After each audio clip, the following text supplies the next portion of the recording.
What up, party people? What up, party people? It's your boy Neek, me in the movies. Here to catch a flick here with my little brainiac niece here. She's hiding in the corner. You told me to move. Yeah, now move. And we're here to catch a flick. Word. Yeah, and we're here to catch us a flick featuring this classic vehicle right here, the DeLorean from Back to the Future, as we go celebrate the 80s, y'all. Yeah. Oh yeah, oh yeah. Here we go, y'all. Better check out Steven Spielberg and his rendition of the celebration of the 80s or whatever have you with Ready Player One, based on the book of the same title. About to get in here and check it out. Many players up in here, too many to name. Ben Mendelsohn to be for one of them. Yo, let's get in there right now and check out Ready Player One in IMAX 3D.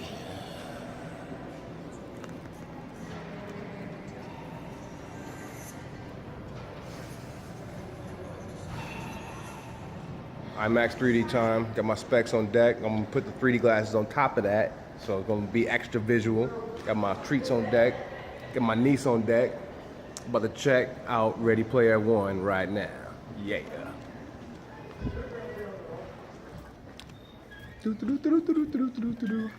And about a month from now, actually a month to the date, a month and 30 days, we're gonna check out that right there. Yeah. I don't know about that movie right there. I don't see that. Can you get that door, please? It gives me a little more storage of venom, but I don't see that. Just like 10, 15 minutes. Oh. And here we go.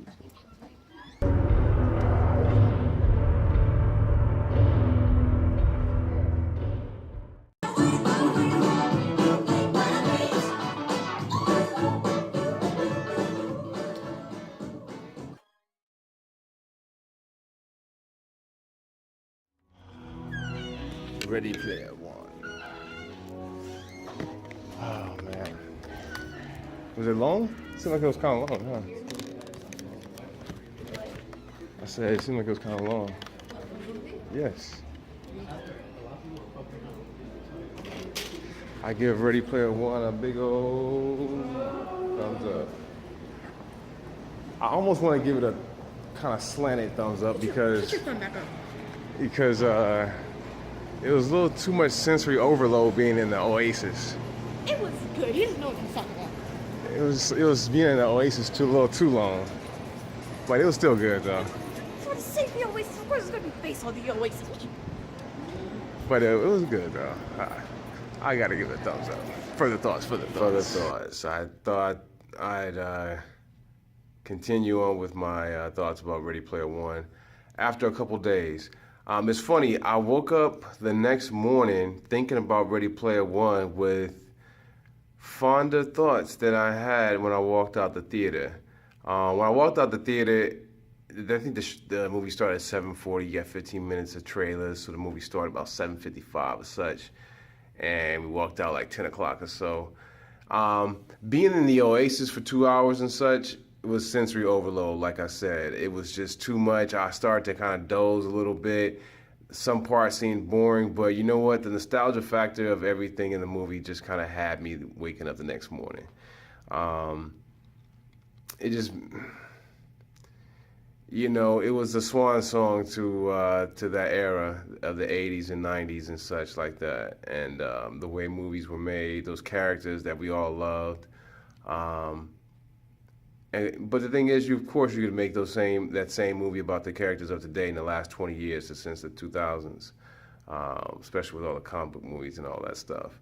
But I think Steven Spielberg really did do a great job because as I'm thinking about the sequences and the moments of the movie that really got my attention, it's like, wow, like those sequences really just were really good, especially the beginning first race with the entity that was preventing people from winning that race. That was pretty fierce in IMAX 3D, larger than life. I was like wide-eyed, like, whoa, you know. And then there was this one sequence towards the middle of the film where they go inside of a well-known film. Crazy thing about this sequence is, I have to admit, y'all, that I've actually never seen this film all the way through. I've seen bits and pieces because it's rather an infamous film, but I've never sat down and watched it all the way through.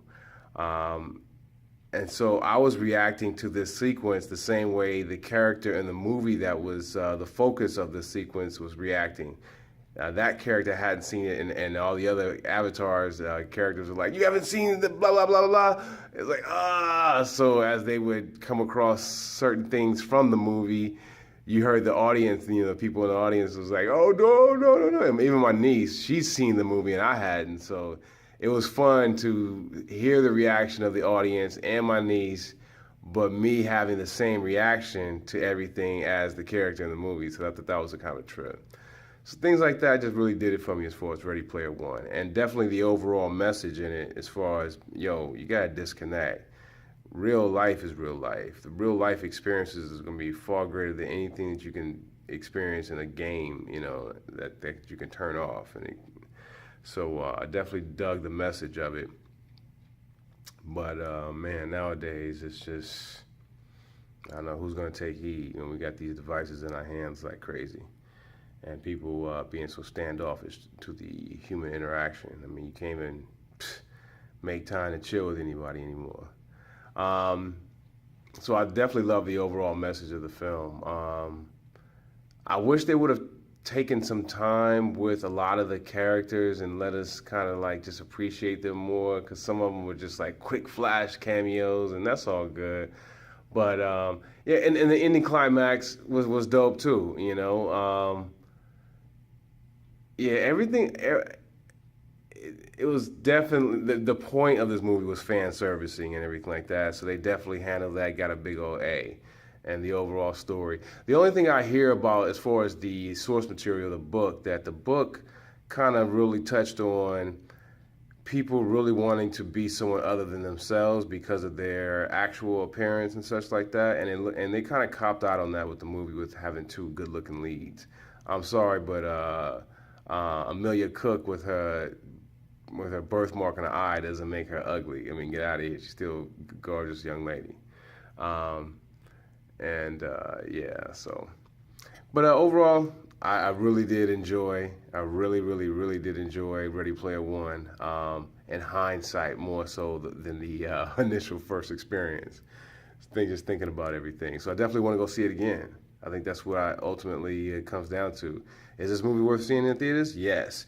Is it worth seeing in IMAX 3D? Maybe not. Maybe, I don't know.